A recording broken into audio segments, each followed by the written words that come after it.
This is Live Bet Saturday on VSiN, the Sports Betting Network.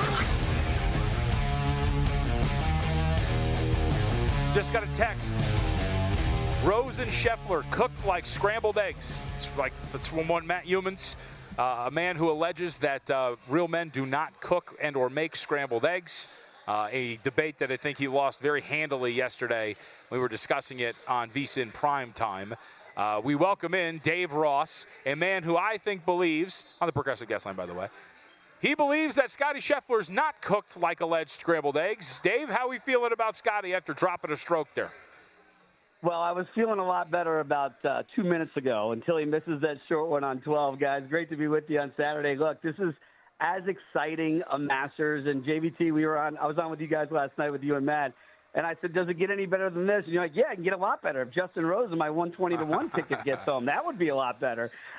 Look, I love this. Like, if Scotty can make a run here in the back nine, and you get a Scheffler, McIlroy, DeChambeau, Jay Rose, Shane Lowry, major champions up and down this leaderboard. And, oh, by the way, the constant Canadian, the steady Canadian and Corey Connors, it'll be as good of a leaderboard that doesn't have Tiger Woods or Phil Mickelson on it from yesteryear that I can recall in the last 20 years. It could be, if you get that up there, not that we care about ratings, but from a betting perspective, imagine the people that are going to fire in a fourth round if they're, say, Scotty's within 3 of McIlroy and all those major champions I listed. It could be as good a betting and viewing Sunday as you're ever going to have for Augusta National. Dave, do you get the sense that Scheffler is going to make that run? He just can't seem to make the shot he needs to make to get himself right back in this. He's at 12-1. Book's still paying him respect. Is that a number that's playable right now at this number? I played it at 11-1 about 45 minutes ago, and that was before Rory made those bogeys 2 out of the last 3 holes to kind of bring the rest of the field back to him. The problem with the field coming back is Scotty's giving up those shots too. So currently, as we talk now, Will, he's 5 back. But you and I played this out so many times last year together on the air. And how many times did Scotty drift to 12-1 before a final round, let alone having the majority of the back nine still to play here on Saturday, and not bet him and see him come back like he did last year at the Players' Championship, a world-class field. He was 6 back to begin that Sunday, and he wins it without a playoff. So I am never going to say that Scotty Scheffler double digits is a bad bet. Especially if you have something on Rory, per se, out there, I would lock in a 12-1 at Scotty now to safeguard yourself. He's going to make a run. I don't know if it'll be good enough to get home, but there will be at some point in this back nine where Scheffler is going to put himself. I expect him to get it home at 6 under, maybe 7 under. Maybe that's a little bit robust at this stage, the way he's playing today, not so well. But if he does, and let's say Rory even gets it to 10 or 11 to close, if he's at 6-7 and only 4 back going into a Sunday, there is no way he's finished. This is as poorly around as you're going to see Scotty Scheffler make in contention at Augusta. It's not going to last. He's going to play better at some point. And I do think we haven't heard the last of Scotty in the 2025 Masters. Well, Rory's heart's beating right now. I think that he is going to have a relatively long putt for par coming up here. And the putter has not treated him well so far today. So Rory very much in danger of dropping back. Corey Connors is going to have a relatively makeable putt. That's for par, right, Luke? That's coming up. So Connors has something going for him. And the lovingly named by Matt Humans, Fat Pat Reed, at 4 under, is setting himself up pretty nicely for a birdie putt here that can move him to 5 under. So we've got a lot of guys here that are going to be within striking distance, especially if McIlroy is going to fall back to the pack and your leaders are going to be in the range of 8 under, but still plenty of golf left to be played. All right, Dave, any last parting notes on this before we move on to the Octagon? I think it's a good habit to get into. Scotty at double digits, and you've got at least a round plus to play. I don't think that's ever a bad bet. Doesn't mean he's going to win, but if you're looking for value, that's as good of value as you'll get on Scotty Scheffler, because you guys know how hard it is to get double digits on him. When you have him, there's only 5-6 players ahead of him on the leaderboard. You absolutely have to take that chance. All right, let's go to what we're going to see tonight in the Octagon. And a bet that I made, we're starting to see the market creep in his direction. I wanted to get your thoughts because I believe you shared the sentiment here in the co-main. Patty Pimblett thought about it. $150 was a little cheap. We're looking at minus 162 right now with plus 136 or so coming back on Michael Chandler. What do you make of Patty the Batty here in this co-main against Chandler? Right there with you, JVT. I did play him at $1.45 on the money line and also played him at plus 380 on the sub price. I just look at it and I go, Michael Chandler's he's a one-trick pony. It's a great trick, but he doesn't really wrestle anymore, which is what he used to do in college, obviously. And then he goes into Bellator in his MMA career, and now he's here at the UFC. And he just wants to be that exciting fighter, and he is. He's a very exciting fighter. But when you take away one of your best skill sets and rely solely on your right hand, I think that's when you have to start to go, okay, well, you know this, Patty, that you've got to avoid that. You've got to kind of shoot over it, if you will, or try to get underneath it, get the fight down to the ground. And if you do that, there will be submission attempts possible. I know people are going to go, well, Charles Oliveira couldn't get him out of there, Michael Chandler, in that 5 rounds in their second fight. Yes, but he completely dominated that fight. It was a fight that I don't think Michael Chandler ever had a chance to win. And that seems to be the new recipe for Michael. Hey, I'm exciting. I'm doing everything I can to put on a show for you guys. But how much do I really care about winning? Patty, conversely, that's all he's about right now. He's talked about it. He's trying to get to a title shot, and he looks at Michael Chandler as a name, not as somebody I don't think he's scared of at all, as somebody that might beat him. I think he looks at him and goes, oh, this is a guy that they go, oh, Michael Chandler is really good. I beat him, and I'm going to be one step away from the title. He's got too many ways to win. He could certainly win this by decision if it goes all 5. I don't think it will. I think eventually Chandler will gas, which is normally what he does. He comes out that first 5 minutes. You do have to be worried about the right-hand power.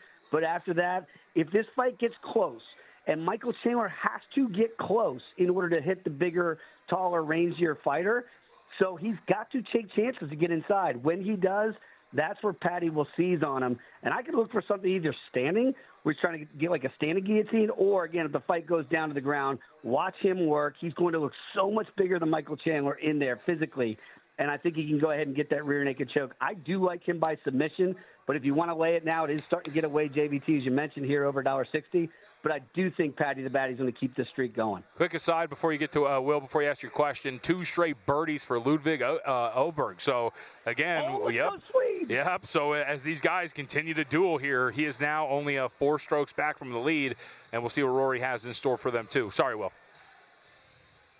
Dave, the big dogs, Gore, Miller, Elkins, anyone where people that want to bet a little to win a lot, any of these big dogs you think are live? Oh, Will, you hit on one fight that I just cannot wait. I think it's terribly mispriced. It's Chase Hooper against Jim Miller, and I played this at plus 650. I sprinkled a little bit at Jim Miller, 11-1 KO prop. I mentioned this to JVT and Maddie last night. I just see a scenario where Chase Hooper has to win this fight with his jiu-jitsu, and it is spectacular. The guy on the ground is as good as it gets as a BJJ practitioner. The problem is Jim Miller is such a dog, and he's so physically imposing that if this fight goes down to the ground, and Jim Miller is a great decorated wrestler in his own right, I could easily see a situation where if you don't hurt Miller with your hands, that's what you got to do. And Chase's hands are getting better, but this is not a guy we look at and go, oh, yeah, Chase Hooper's going to outstrike Jim Miller. I don't see that world happening. So all of a sudden you start shooting things to get the fight down to the ground, but you've done no damage up top on the feet.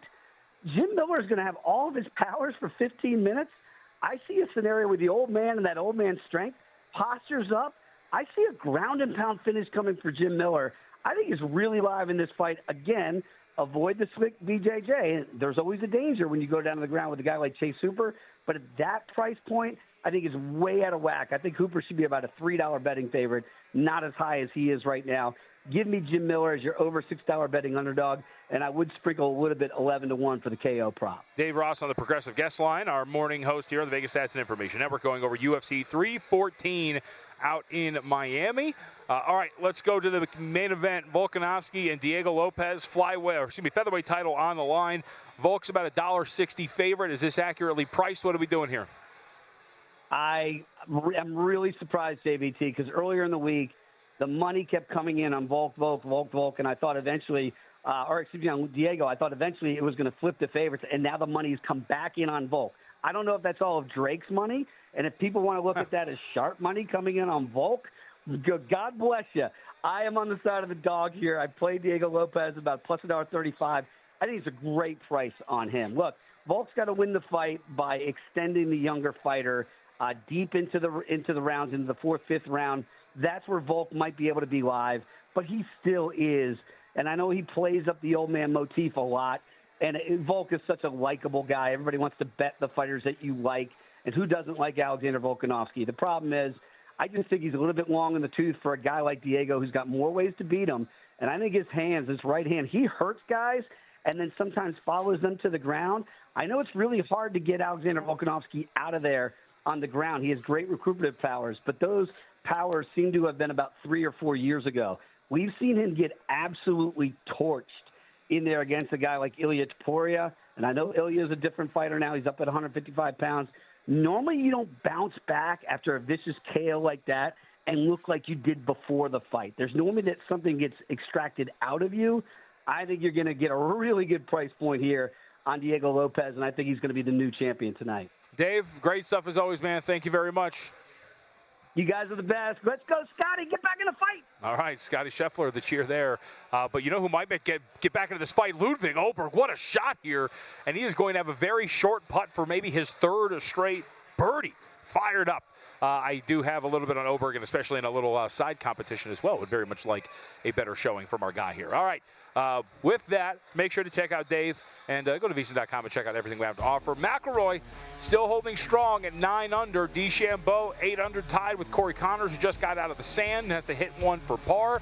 And we're watching to see if Scotty Scheffler can find his way back into this thing after dropping a stroke a couple holes ago. Don't go anywhere. It's Live Bet Saturday.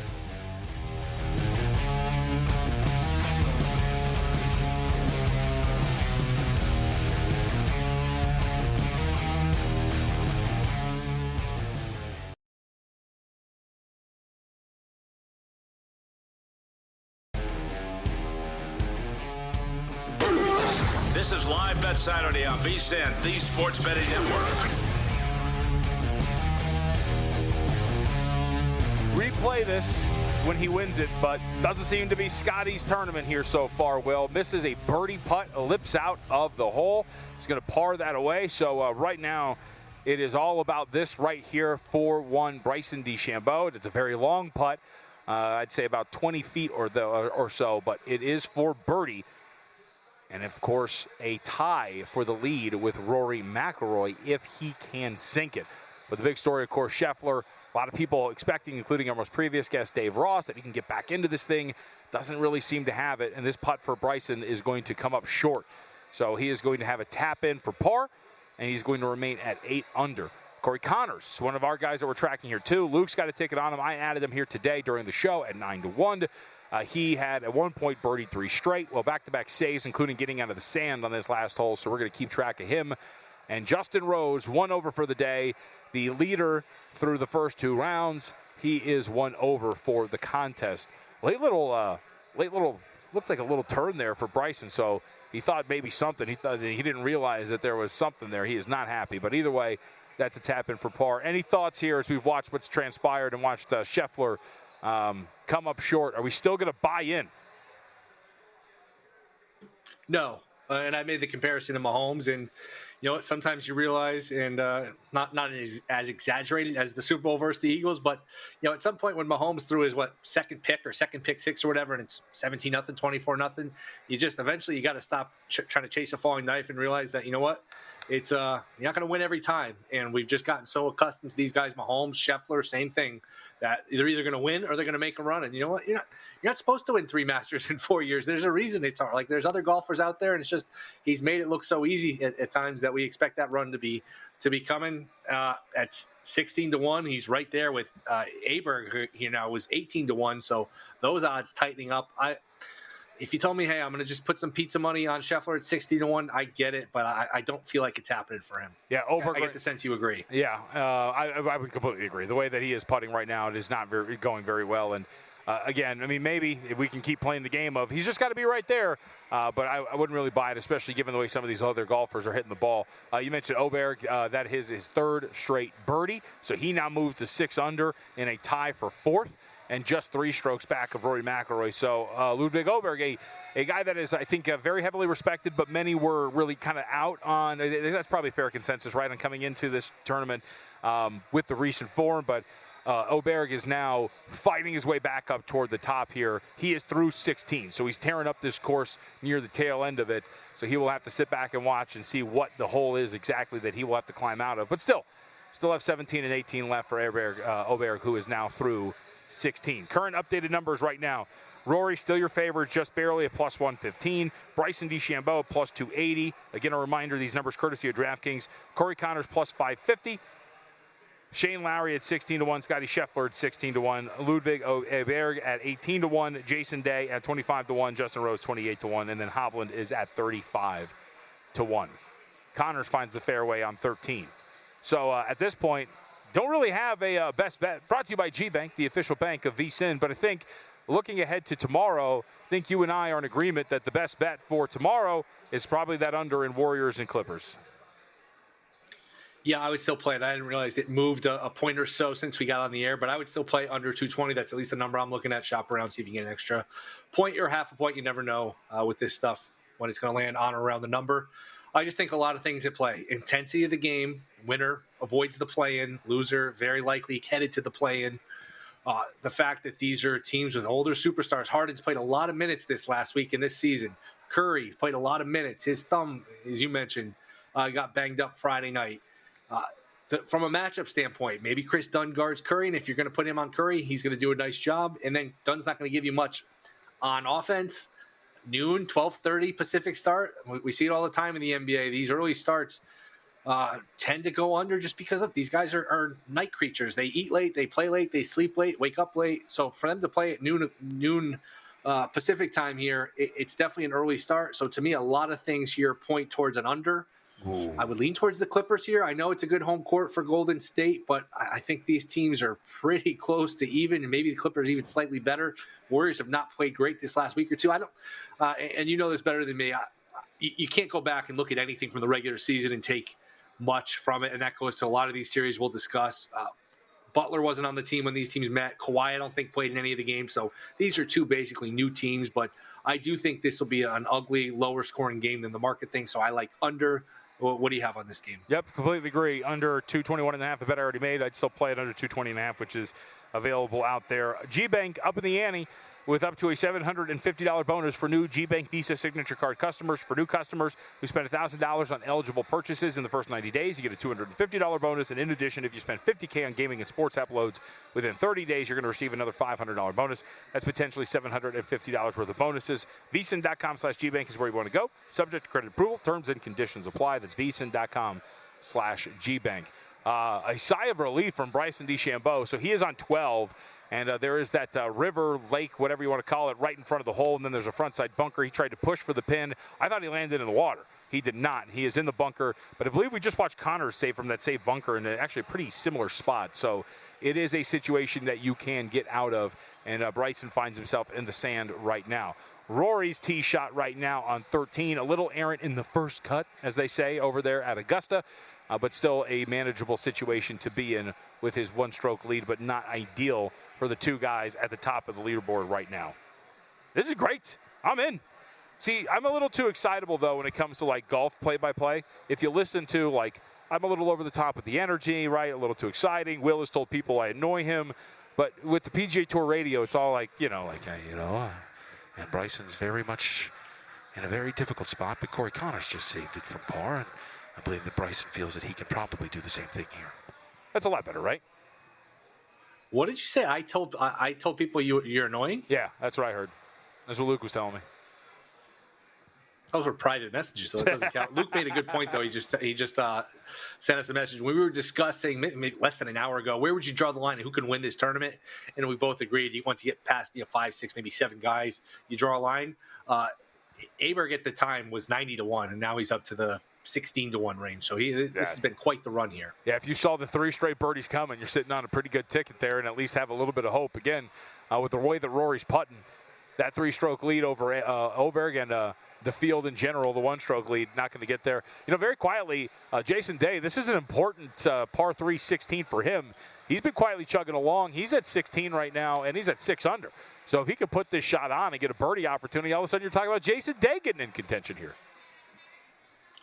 Do books out there offer yes/no odds for these guys? Like if you wanted to bet a no on Rory and just take the field, is that available? I'm not seeing it Circa at these East Coast books, but Circa will offer it between rounds. Okay, so not live. Yeah, not like some of those exchanges where you can bet yes, no, like all throughout the entire time Sure. and just sit there and play those, which would be a lot of fun to have those widely available.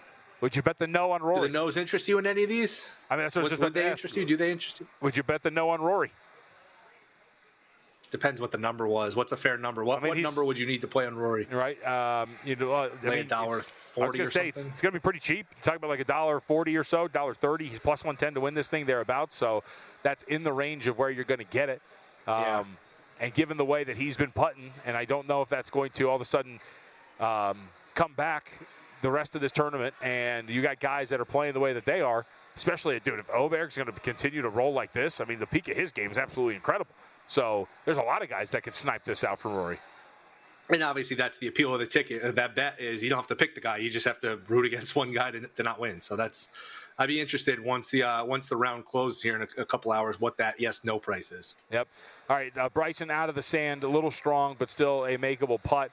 That's going to be for par, though. It's going to be a little long, so we'll see if he can actually hit that thing. And how about this story, too? Here at Circa, where we stand, Matt McCarty, they took a pretty big bet on him. I believe it's in the range to win $2 million. You've got to check me on that. But that is one of the guys that could lose for them, and he is still floating around that 600 par range and still playing pretty well. So McCarty could do some damage in the books should he be able to pull this off.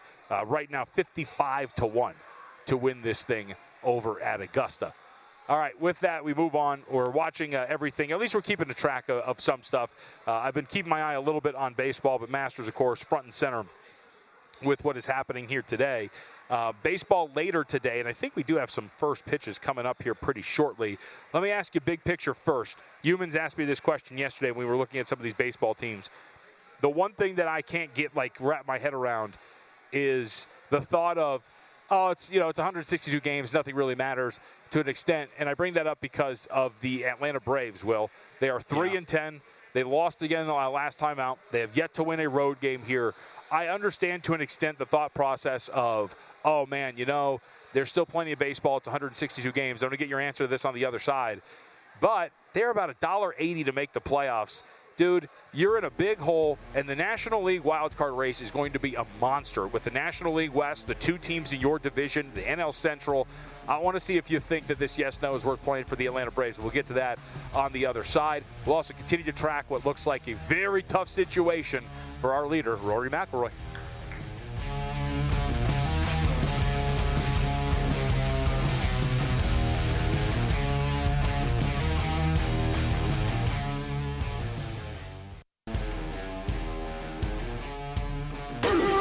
This is Live Bet Saturday on VSiN, the Sports Betting Network.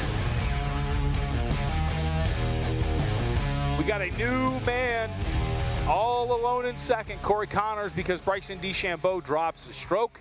Can't save himself from the sand, so he is now at 7 under. Ludwig, I'm not going to do it. Ludwig A, he is at 6 under. He'll have a tap in for par. Couldn't make it a fourth straight birdie, but he is at 6 under for the tournament. DeChambeau now out on the 13th par 5, trying to get that stroke back and a scoreable opportunity here. We'll see if he can do just that. And Rory as well, thinking a little bit of a dicey situation with a one-stroke lead over Corey Connors. Current in-game numbers right now, Rory up to a $1.25 favorite, odds on. Bryson DeChambeau plus 370. Corey Connors 9-1. Shane Lowry 14. Scheffler 16. Ludwig A, despite a two-stroke lead over Scotty, is also 16. And then you get into into the double digits at 30-1 with Justin Rose, Jason Day at 35, and others. So Bryson's now down to plus 425. Still the second choice on the board, and Rory, your odds-on favorite. So we're waiting for action to develop out at Augusta. I asked you a question to reiterate for any audience just joining us here. Are we worried about the Atlanta Braves? 13 games into the season, just 3-10 at this point right now. And we will, right now, they are trailing, I should note, too, I believe to Tampa Bay. This is a game that you had something in. I'll double check to see what the score is exactly right now. Yes, it lost. Smith Schwarber got whacked around. Okay, I apologize. I didn't mean to bring up something evil there. 2-0 Tampa Bay up on top, bottom of the 5th inning. So how did Auburn do last week, by the way? No, I'm just. Wow, like that's like, you see how aggressive he gets? Like, look at that. Like, that was like, hey, sorry I, like, bumped into you. That's okay. I'm going to stab you and retaliate. It's like, okay, we didn't mean to do all that. But this team. It's just like that. Highly likely, probably, maybe, going to end up being 3-11 and 0-9 away from home. Why are we not betting this team to miss the playoffs? I had them last year, I think, when Acuna got hurt shortly after, 15-1 to miss, and they were like a favorite to miss at one point, and they needed to win the last day of the season to make it. So I have a little scar tissue from that. But I understand if you want to take the plus money on the no, and if you don't mind tying up the money from now until end of September, early October, I think the no is the play, because you just look at the National League teams. Yeah, You're probably going to get the Mets and the Phillies in. You're going to get an NL Central winner. And then look at all of the teams in the West. The Dodgers, all right, we'll give them the division. But even if not, Padres, Giants, Diamondbacks, it's going to be hard. There's going to be a couple of good teams that are left out of this thing. And that's with nobody in the Central making a move. That's with, that's just the reality of the situation. Even if you think the Giants are going to come back to the pack, it's still a really loaded league, and there's a lot of baseball to be played. I understand that, and they're better than their numbers indicate for sure, but you might dig yourself a hole where you start talking about 6-7 game holes. Boy, that takes a lot of undoing to get back to where you want to be. So I think the yes or the no for the playoffs at the plus money is the price. Is this, to you, two things? Is it worth a bet, and is tying up your money a factor in this? I mean, I think tying up your money is always a factor, especially if you're like, just a recreational bettor, just looking to bet some stuff, right? I mean, do you want to, you'll tie up your money on a 60-1 for a few months, but will you tie it up for, plus 150? Where it might be the best bet, but you got to sit back and wait for a minimal return, even if it does hit. That's really the question to make. But I think in terms of value, it's there. I mean, look, I will again reiterate, like, I don't really subscribe to it's 13, 14 games that you're not getting back, man.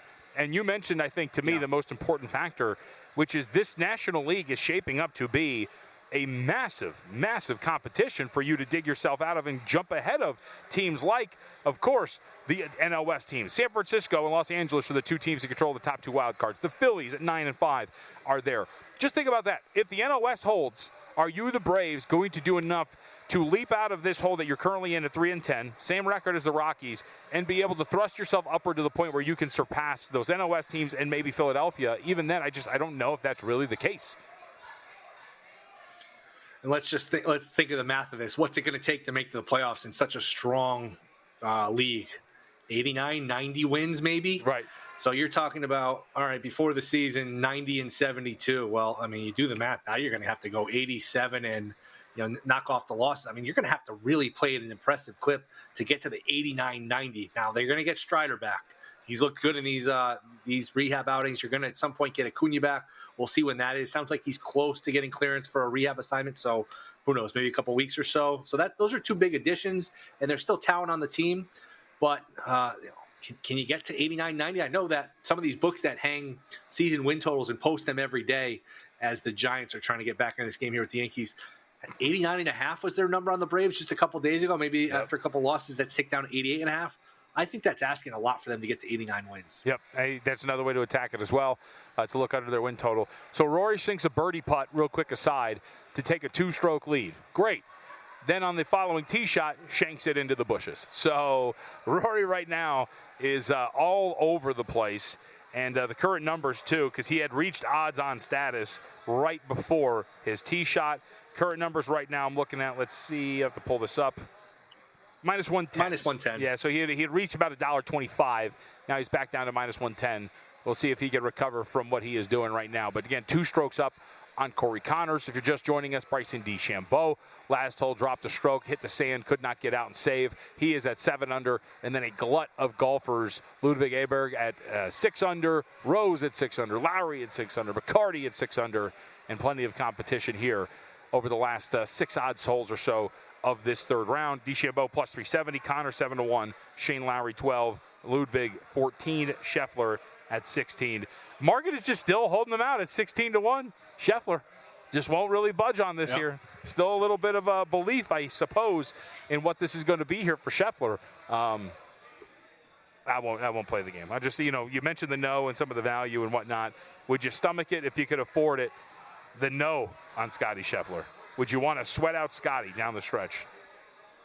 That's probably the correct bet from a number standpoint, but the human element, and do I want to sit here stressing on, spend my next, 24 to 30 hours stressing and sweating that out from a human element? No, I'm sure some of the guys with just really big bankrolls and that go by the numbers would tell you it's probably a good bet if you got a fair price on the no, but not my cup of tea. How about you? Well, no, I mean, if I was in the situation to be able to make it worth my while, then sure. And it's always well pointed out, look, the books lay big prices all the time. It's essentially how they make their money. So when you're talking about booking stuff, like, this is how it works. Sure. And I know for us bettors, you're thinking like, this is crazy, I can't do that. But it's essentially how the book that you're trying to beat does it every single day. All right, Bryson, again.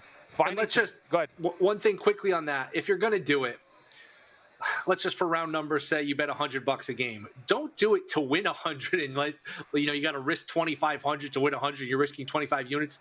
Risk a unit and then make back the small amount like that. If you're going to do it and just say, hey, it's going to build my bankroll, don't go crazy where it's going to ruin your week or your month or whatever, and you're going to put yourself in a hole doing it. Be responsible with it. So if you are going to play those and you think you get an advantage with the number, which I'm sure some people will, just do it in a situation where you make a modest amount of money and you can afford to lose it, which is something I don't think we always preach enough, where just, be responsible with it. All right, birdie on 18 for Patrick Reed. He shoots a nice 69 today. He is 6 under for the tournament, all done for the day. So he joins the golfers all jammed up in there at 6 under par. And we'll see if maybe that is a 4-stroke gap between him and Rory, or maybe a little bit shorter, depending on what Rory does here with where he's at. Given that tee shot, I didn't think it was 20-1 now on Scheffler, by the way. Okay, yeah, it's got to be. I mean, we're starting to get into the territory where it's going to be a little difficult for him to get out of this thing. By the way, Rory, so lie-wise, it's actually not that bad. He is kind of in that first cut. It's not anything terrible, but he has a tree dead center with where he is trying to get to. So this is going to be pretty interesting to see if he can make his way out of where he is at right now. So he's going to have to finagle some accuracy through a couple of trees, but right in the middle of his sight line is a massive tree that he has to navigate. So we will see if he can do that. I wanted to hit some breaking news really quickly. We'll get to baseball because we do have some games starting at the top of the next hour. But did want to note, Will, that the Mavericks are chalking it up and saying, you know what, we don't really have a shot at getting this because our fate is not in our hands. So we're going to tap out here. We're getting a litany of rests out right now. P.J. Washington, Derek Lively, Klay Thompson, and Anthony Davis all out tomorrow for the Dallas Mavericks. They are essentially saying we need to win and for Sacramento to lose. We're not banking on that happening. We will cede the top seed to you, and we will go on the road for the play-in. Luka Doncic will also not suit up for the Mavericks. Breaking news. It's very true. You very much enjoy trying to rub the salt in the wounds there for some of these people. So Memphis very much. I know we're 3 months past it. Yeah. I still can't get over it. I'm still in shock. I really am. I completely agree. It's ridiculous. I don't think I'll ever forget it, and I'll be telling my kids about it when I'm on my deathbed. I was watching Gonzaga St. Mary's, and then the bottom ticker went off, and I was like, what the hell is happening? And then I'll take my final breath and go. Edge Boost, the first ever bank account built for bettors, ensuring all gambling transactions are approved. No usage fees, no minimums, cashback rewards, 100% approval for all betting deposits as well. Sign up today at edgeboost.bet. The promo code is alive. Deposit $25. Edge Boost will match the deposit. That is edgeboost.bet. Can Rory get out of this tough pickle? He is the leader, 2 strokes up, and it looks like he is going to do just that. We'll give you an update on Rory, the betting market, and more when we return here on Live Bet Saturday.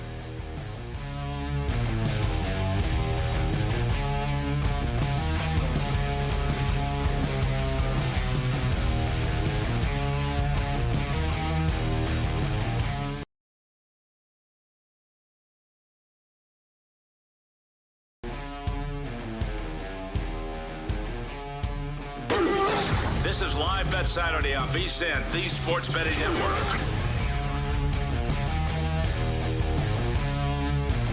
Corey Connors dialed in except for that last putt. It missed it for birdie, so he is going to remain at 8 under. We are watching and keeping track of some of these other guys. DeChambeau had set himself up nicely, trying to get that stroke back, but had found the errant sand. We're also trying to see what's going on. Did Aberg there? Did he drop his par? Okay, so 69 for Ludwig as well. He matches Patrick Reed, whose day is done too. So both at 69 and 6 under for the tournament. Scheffler on 15 for birdie to get within 5. I'm sure he'll leap to odds-on status should he hit this birdie putt to move to 5 under par, and he hits it. So 5 under, he is now minus 3,000 to win the Masters right now. No, I kid. So current updated numbers. It is ridiculous. And he is deserved, but it is insane how much respect he does get in the market. He is 12-1. So McIlroy minus 140, DeChambeau 650.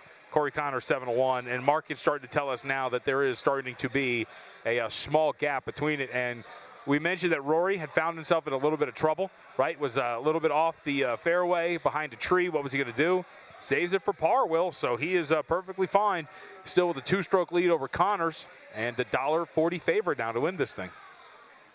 Yeah, that minus 140 is the longest he's been. Really, we got on the air and he was minus 190 and eventually minus 150. And really for the better part of our show now, as we're going on, almost 2 hours, he's really been either even money or plus money for most of it. So this is the longest he's been in a while. And to get back to your point about how just ridiculous these books are with adjusting the Scheffler number, that was 22-1 5 minutes ago when we were doing commercial. So now he's down to 12-1. These books, the market just cannot quit Mr. Scheffler, which I understand.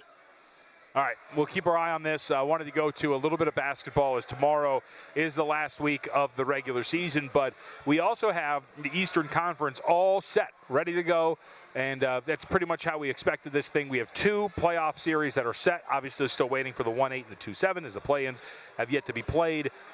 Let's start with the Knicks and Pistons. Do you share my sentiment here that minus 425 is a little strong for the New York Knickerbockers? I was shocked that it was minus 425. I understand anytime a number looks this off that, you know what, maybe I'm missing something. So it's crossed my mind, and maybe it's a sucker bet with the Pistons because they're fun, they're new, and you can just go back before the season. Like, what were the season win totals on the Knicks? I want to say 51, 52.5, 53.5. You get the idea. They were expected to be an elite team, and Detroit was probably in the 30s or something, 32.5, 33.5. I'm just going off memory. So maybe you're making a case that, man, if you played this series in October, November, the Knicks are like a minus 3,000 favorite. Now, minus 425 is cheap, but I don't know. I think this Detroit team is good. I think this Knicks team is flawed. I think we're looking at a long series. I think you said before the show started over 5.5 games, minus 115. Basically, if it goes 6 or goes 7, you win your bet. I think that's a good way to go. I think that'll be a good home court for Detroit, who hasn't been in the playoffs a lot recently. I think they're 0-14, I think is the stat I saw in their last 14 playoff games, which is dating back a long time. I have to go back and look when their last playoff victory is. I think this is a 6 or 7 game series. I give the Pistons a puncher's chance. I worry I'm missing something here, but I'm absolutely going to bite here on that 3-1 or so. Yep, I would completely agree with all the sentiment here. 4 regular season games between these two. Pistons won 3 of them. Now, it's not entirely representative of how these games go. 3-1, but despite that, a negative 2.1 net rating. They're tight games. But here's the thing, this Pistons team I think is better than what the market's giving them credit for. They've got multiple shooters around Cade Cunningham. They've got good, versatile size up front. And we have spoken about this. I've mentioned this on this network multiple times. The Knicks struggle on defense. They are not a great defensive team. They're an extremely high upside offensive team. They have some weak links. Yes, you have an OG Anunoby for a Cade Cunningham. That is hardly going to be the one-on-one battle every single time because the Pistons will work to get Jalen Brunson on him at times. And to go after him, that size difference is going to be an issue. I don't really think the gap between these two is as wide as the market says. So whether you want to go plus 330 on the series price for the Pistons, I think 5.5 games for the series at over minus 115 is a very fair price to lay as well, Will. And if you just see that there's value at a series price, then there's inherent value in the derivatives from that series price. And asking the Pistons to stay inside of 1.5 games at a solid plus price or to lay about $1.35, $1.40 for them to stay inside of 2.5 games, I also think is something perfectly manageable for Detroit to do. Are you going to sprinkle and take the plus 1.5 games, or are you going to play all these? Yeah, so I'm going to play. I'll put a little on the Pistons to win the series, and then I'll play them each way, plus 2.5, plus 1.5, and we'll see if we can get it there. To me, though, the bigger bet will be on over 5.5 in terms of the total games. I think that is a very solid bet to make at minus 115.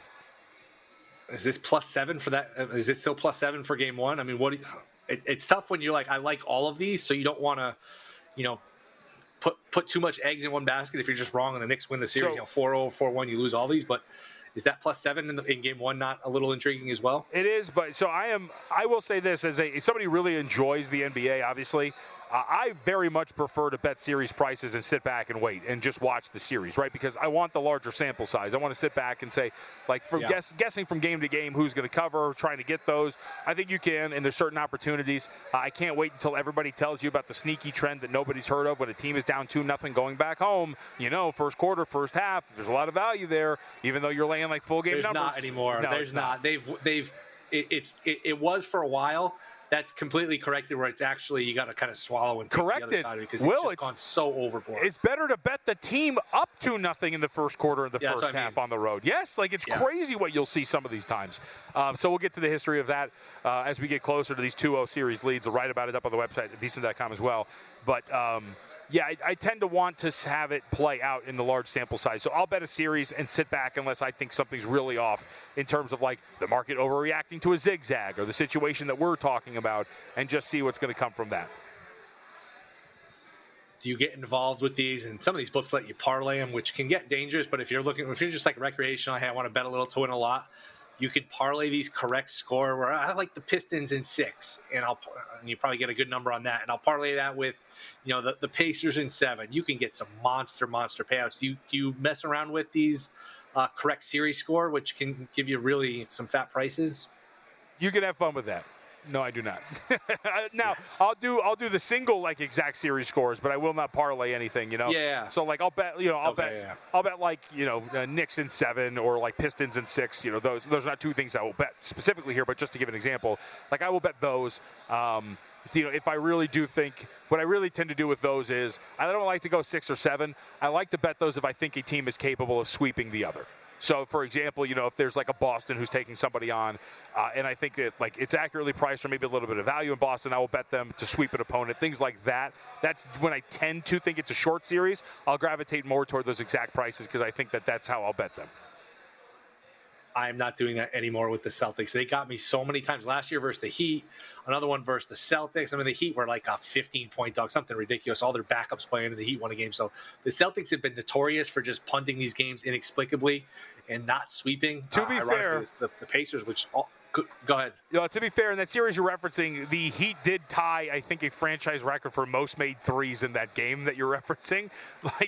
It was a lot of people were like, "Duh, classic Boston." I was like, "The Heat shot nearly 60%." It doesn't put the money back in my wallet, though. Yeah, of course. I know. Stick up no, for my but guys. it's just I know they did one versus the Cavs, and it was like Indiana outplayed them for a lot of that series in the conference finals, and ironically, that's the one where Boston did get the sweep. Yep, absolutely swept them. All right, real quick, the other series. Now, this is the part that stinks because this is an interesting series. Pacers are $1.75 favorite over the Milwaukee Bucks, but the looming specter of Damian Lillard is something that we don't know yet. Doc Rivers the other day with the update on Lillard said, quote, "Everything is still progressing positively.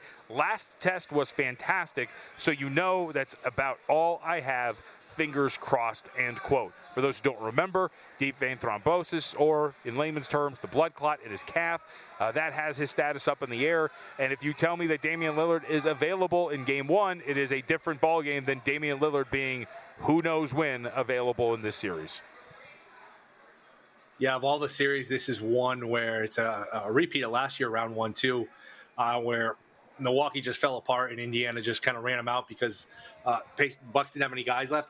I have a hard time making a bet on this. Like you said, you're making a bet on the injury news, and you just it feels like, I'm not opposed to betting, but I don't like guessing. It feels like you're guessing.